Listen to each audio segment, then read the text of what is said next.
Hello, I'm Pamela Davis. Welcome to episode 204 of the Well Done Life podcast.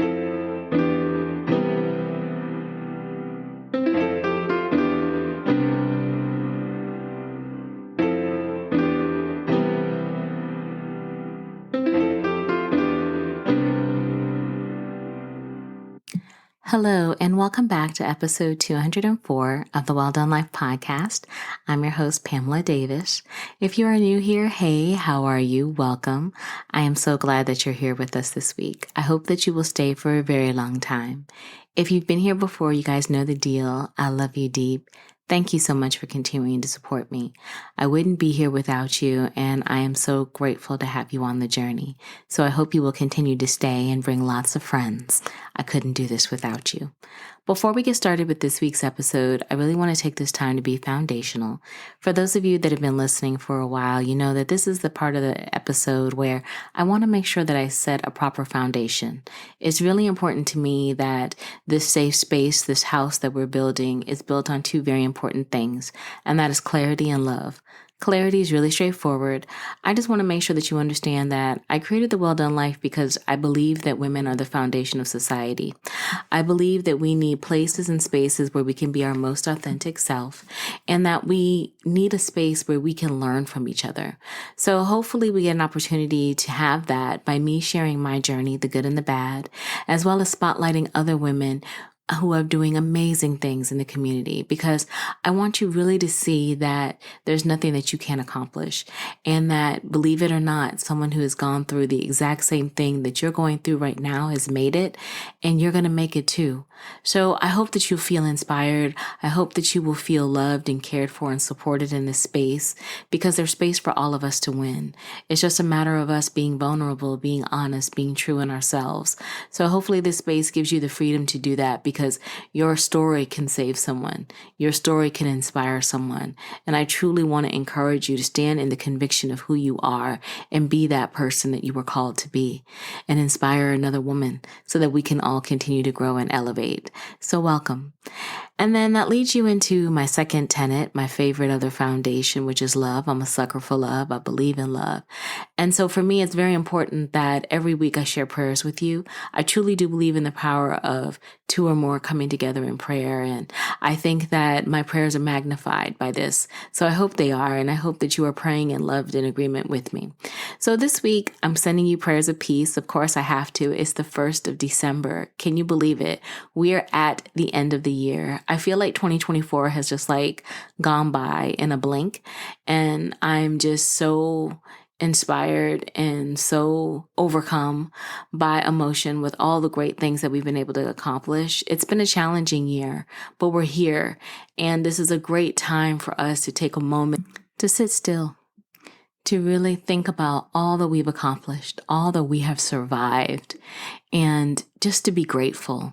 In moments like this, gratitude is so important, because even though the path forward may feel uncertain, if we sit by and think about how grateful we are to be in this space right now, everything that we've overcome, everything that we've accomplished, that should hopefully give us the strength to keep fighting, to keep pursuing, to keep moving forward.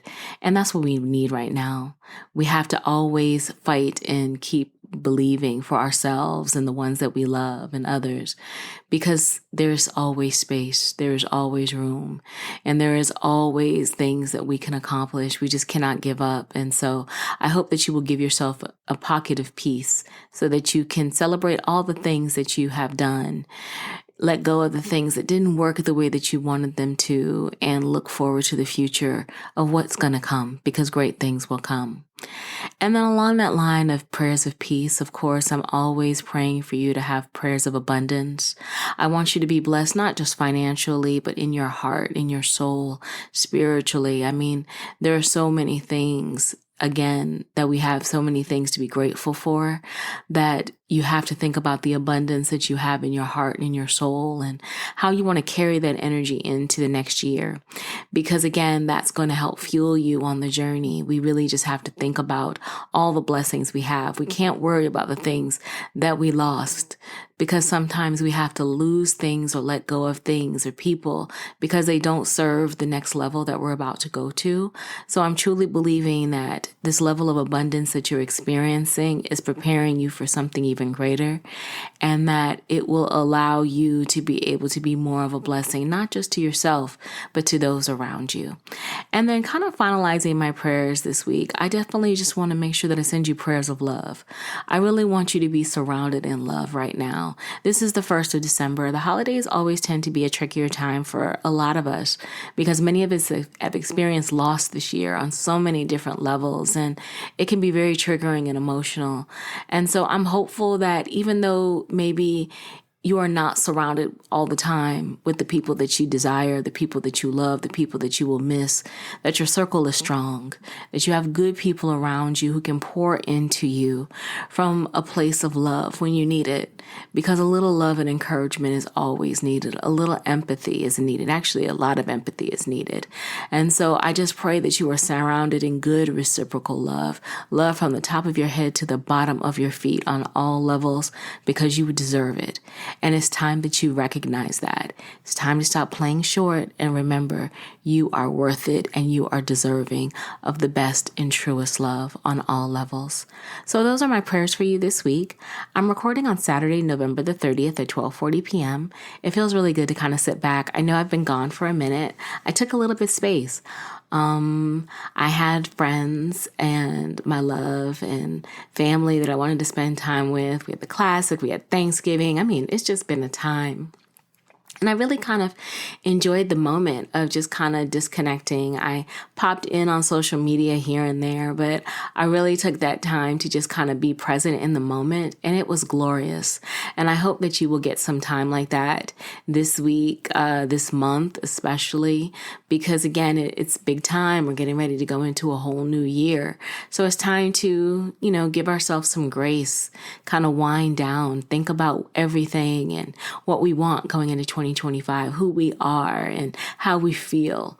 And so it has just been really good. And so I want to thank everyone, though, for your support of a previous episode, Health Team. Yes, I was getting really real about my health experiences because, yes, I am preparing. I'm going to be having a hysterectomy actually in February.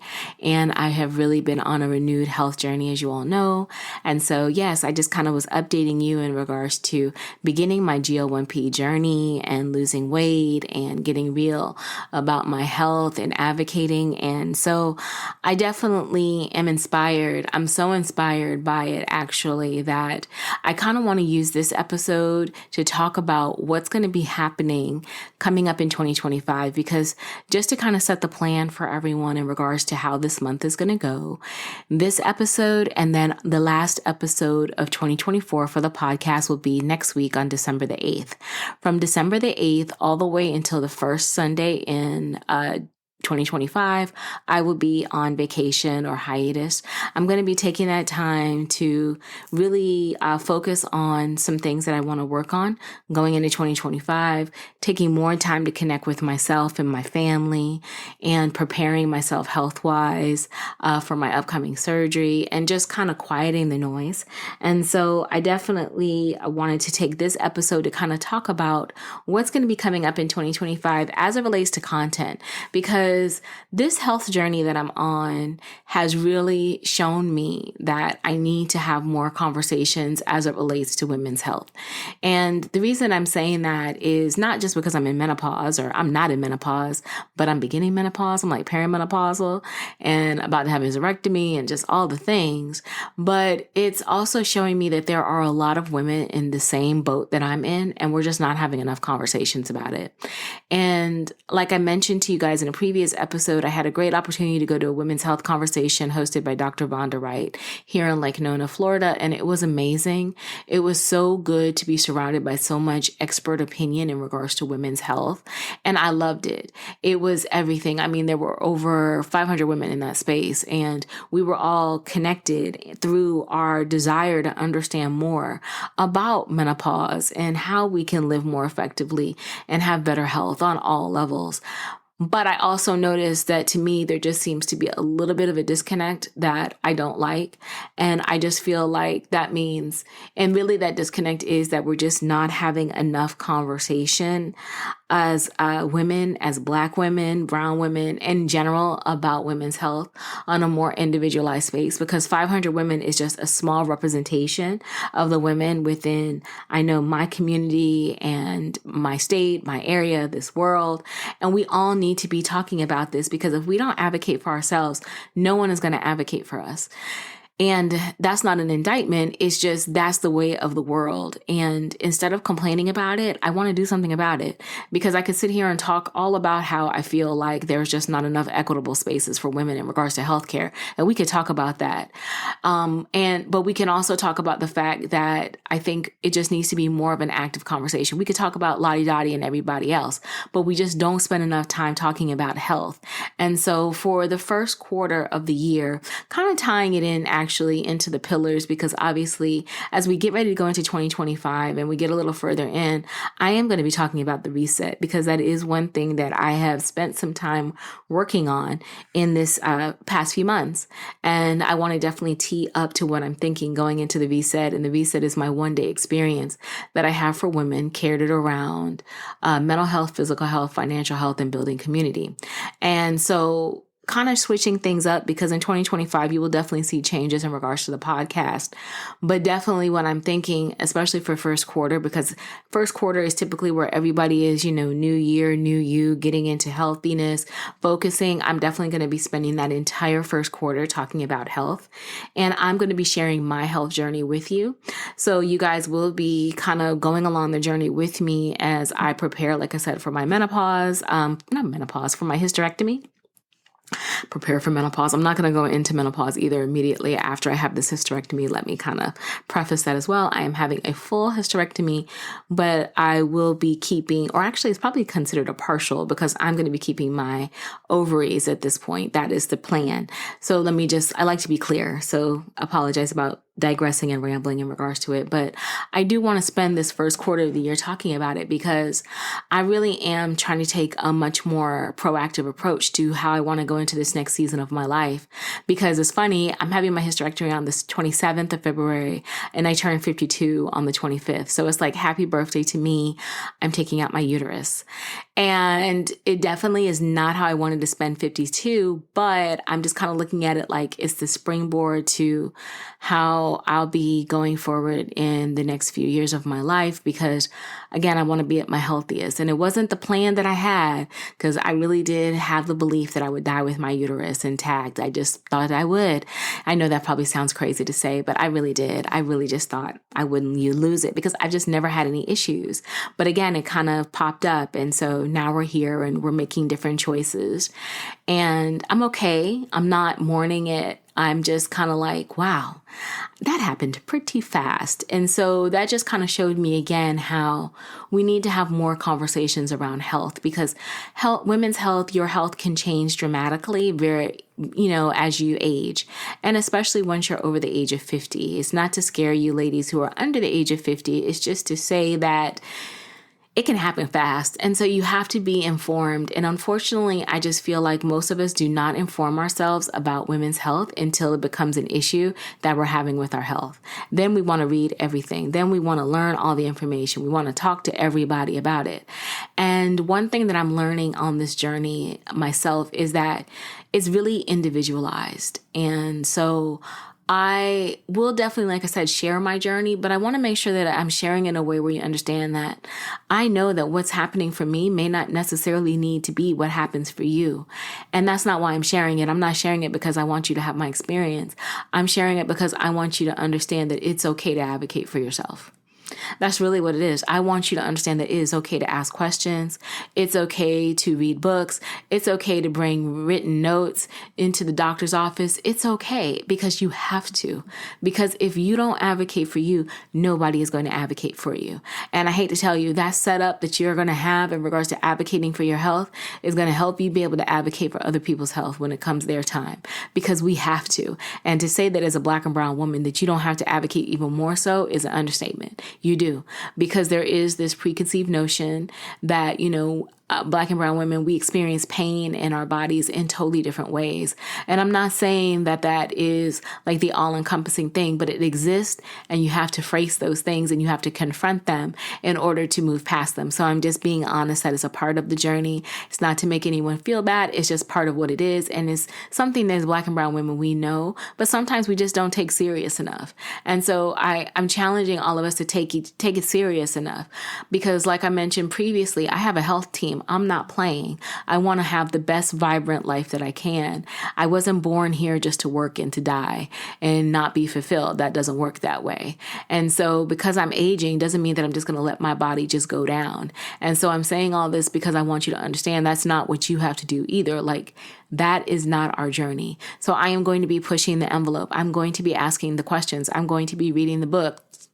I'm going to be watching the films.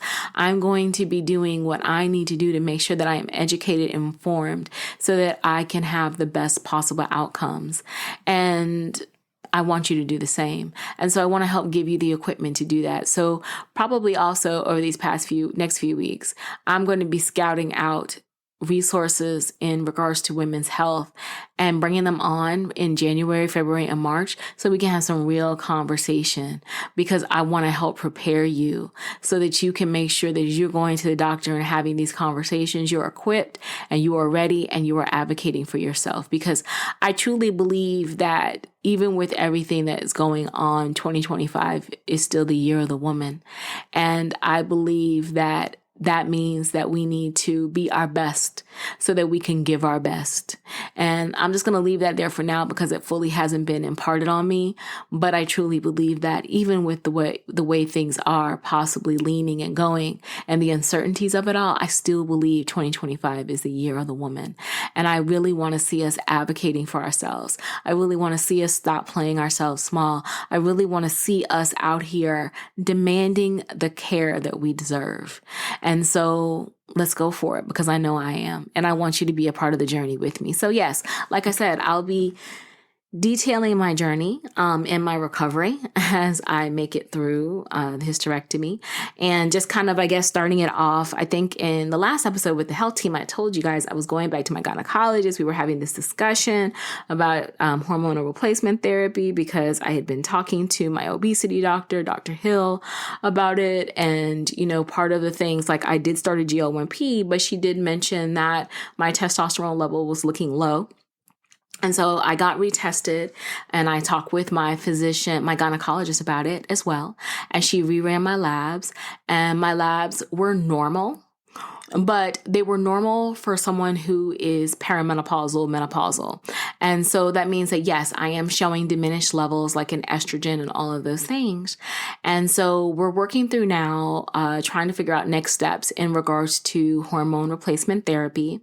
My doctor, what she gave me was like a packet of information to read in reference to hormone replacement therapy and bioidentical therapy in regards to pellets. That's really the protocol that she recommended. I kind of pushed back a little bit in regards to that protocol because I'm like, well, if I start now, what is that going to impact in regards to me having a hysterectomy and with my ovaries? How is that going to change?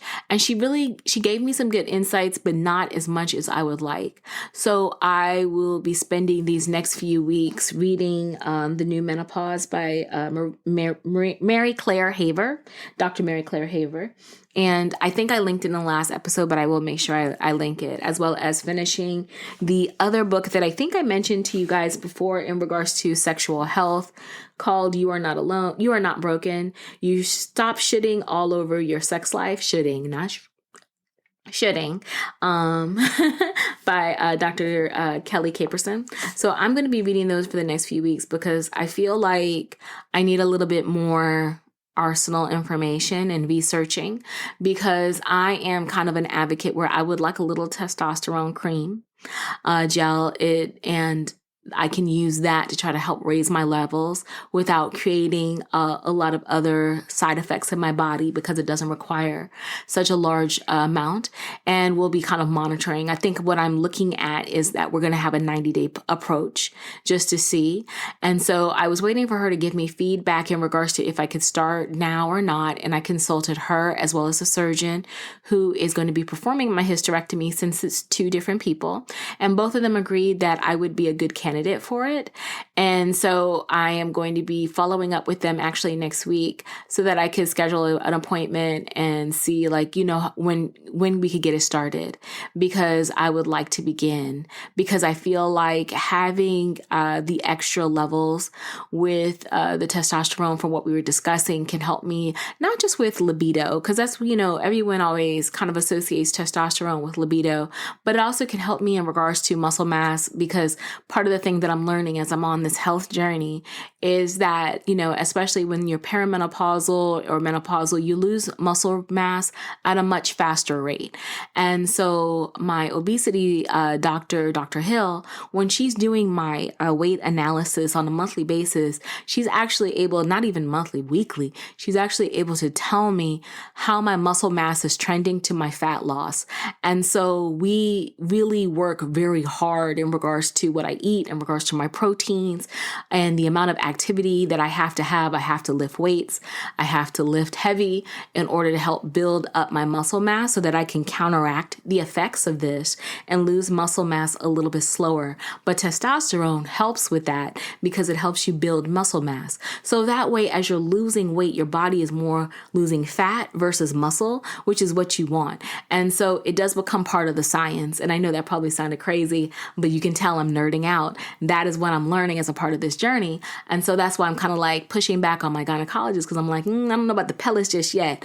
Let's talk about maybe just a little tea, combining that with the GL1P that I'm taking, as well as with the dietary changes that I've made, and focusing more on protein versus so many simple carbohydrates. I eat low carb is really, I guess, the best way to say it. And I definitely try to watch sugars and stuff like that, because I have diabetes in my family. Diabetes runs concurrently in my family. It's to the point that my mom's, when she was young, her doctor told her that it'll be important that her children are always tested for diabetes, because it is so possible that we get it, because it never skipped a generation in her family. Like, everyone in her family had it. And so it's very important. So like my sister and I, we are constantly monitoring our blood sugars and glucose, because it's a slippery slope. And especially in perimenopause, it's very easy to become diabetic.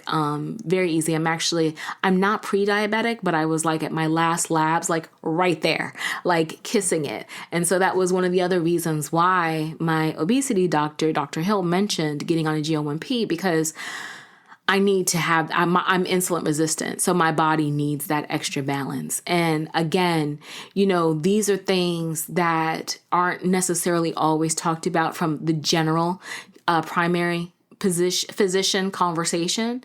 My primary physician was very good about it. She did mention that, but my glucose levels look different in January than they do now, which is another thing. Like, I know we all want to just go and get labs once a year, but I hate to tell you, as you start to advance in age, once a year labs is not going to cut it. And so you have to get a little bit more time. Not that I want to either. None of us want to, but I see how the differences shift, and how important it is that I take a more proactive approach because of just where I am right now. So luckily, that's kind of given me more focused. And so that's why I'm kind of like, I feel like now I have more of an empowered conversation because I know more about my numbers. I'm more educated in regards to how they work. I have more than one person looking at my numbers as well, which is awesome. I love having Dr. Hill look at them. I love having my gynecologist look at them.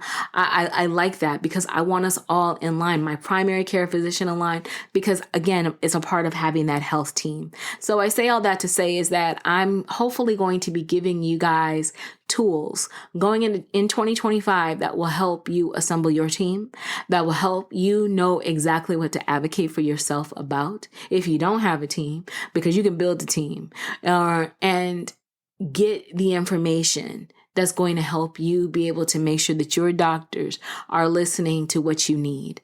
And one thing though, as we start this journey, because 2025, and I'll lay more of the foundation for 2025 next episode. But for me, 2025 is the year of the woman. It is about the rebirth for me personally. I am going for everything that I wanted in my life and beyond in 2025. Like there's no more playing short. I've told y'all numerous times, I'm not even trying to say it to be shady, but mediocrity has risen to the highest level of the land. At this point, there is no reason for you not to go out here and get everything that you need to be the best person and version of yourself that you can be. Like this is the time. This is the time to try to be the healthiest version of yourself, mentally, physically, spiritually, financially. This is that time.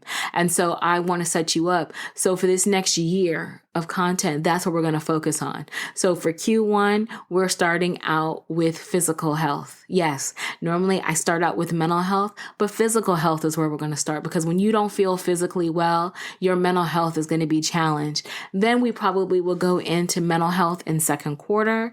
I'm thinking financial health in third quarter. And then fourth quarter, we're going to round that out by building community, because hopefully everything that we have done over those few 3 quarters before we get to Q4 will help you identify exactly what you want to build, who you want to be, connect you with the right people, and put you in a space where you can give. But we have to kind of go back into the shop, into the trenches first, and get clear about what we want and who we are and what we need physically, emotionally, spiritually, financially, and then go out there and do good things. Because you can't save everybody if you can't save yourself. So it's time for you to save yourself. You got to prioritize you. So going into 2025, that's what we're doing. So I'm very excited about sharing this journey with you. I'm nervous. Because I have like all these ideas and thoughts of how I'm going to do it. And I've never really done this before. I'm pretty private. I know that probably sounds crazy to say, but I am. I'm a very private person. But I feel like a lot of the things that I'm experiencing, they need to be public. I have to admit, over the past few weeks and months, it's been amazing to me to be served content around women who are going through so many of the same things that I'm experiencing. Like, it amazes me the amount of women that have fibroid. It's amazing me the amount of women who've had endometriosis. It amazes me the amount of women who have had hysterectomies. Like, it's real out here, and we have to take care of ourselves. But the one thing for all that, for all the hysterectomies, all the endometriosis, all the fibroids, all those conversations, the one conversations you don't hear a lot of people talking about is menopause. I think about that even with my mom. Like, I was telling her, I said, Mom, I think you had fibroids and your doctor did you dirty and let you sit up there and suffer versus recommending you have a hysterectomy years ago. And cause literally I remember when my mom was going through menopause, it was a struggle, like literally a struggle. Like, my mom walked through the house in a monkey t-shirt for like a year all the time, because that was like the most comfort that she could find, and drinking soy milk and trying to balance it out. And now I look at where we are and I'm like, wow, we have definitely grown by leaps and bounds. We don't talk enough about it, but I want to talk about it because even though I don't have daughters, I don't want other women going through what I'm going through. Like I told you before, I don't want any woman at 50 years old, 51 years old, figuring out, okay, you got a fibroid now because it hadn't been diagnosed before, but now it's been diagnosed now, and the only way to treat it is you need a hysterectomy. I think that's crazy. Like, that should not be the conversations we have. And unfortunately, it just seems like a lot of times when it relates to women's health, nothing gets talked about until it becomes something that you have to talk about. And so I'm just saying, let me share my journey and hopefully inspire you to get a lot clearer and serious about your health so that you can share that with another woman. And then that woman can share it with another woman. We can start to have more conversations about women being in a more proactive driver's seat position versus having to all of a sudden become an expert of all things and figure it out, because we don't need to. We just don't need to be that way anymore. We need to be in a position of control. We need to be in a position of knowledge. We need to be in a position of understanding and clarity. And that's what I want to give. So hopefully this next year of content, like I said, it is for you. For you, it is for me, because I'm in it with you, because I am determined. We are going to live our best lives. I'm very serious, y'all. Like, I'm not pushing myself physically for no reason. I'm pushing myself physically because I know that there is another person inside of me who is dying to get out, and she's coming out more and more every day. And she is ready to live the best life possible. And I am ready to let her live the best life possible. I'm ready to let me live my best life possible. So that means that I'm going to challenge myself to be the best version of myself, physically, emotionally, spiritually, financially, so that I can see how far I can go, because baby, there's no limit to this. There's no limit to you. And so I hope that you will give yourself that space. And I look forward to being on the journey with you, because this is our time, ladies. This is the year of the woman. And no matter what the rest of the world looks like, we know who we are. We know what we deserve. We know what we want. And it's time to go get it. And don't let anybody play in your face anymore. No more of that. So that is my wish, my dream, my thought, my vision and plan for 2025. So I look forward to letting it go. So yes, that's the episode. I will be back, like I said, next week. Next week is the last episode of 2024. And I'm very excited because I definitely want to set the intention. I definitely want to talk about how beautiful and hard and crazy and loving of a year this has been, and tee up for 2025, because I'm coming and it's going to be amazing and glorious, and you're going to be right along the journey with me, and we are going to do some amazing things together. So I hope that you will enjoy your Sunday, the first Sunday of December, that you are surrounded in love, peace, and happiness in all that you do today and every day. I'll be back next week with the new episode, the last episode of 2024, and we will talk again soon. Please take care of yourselves and each other. Bye-bye.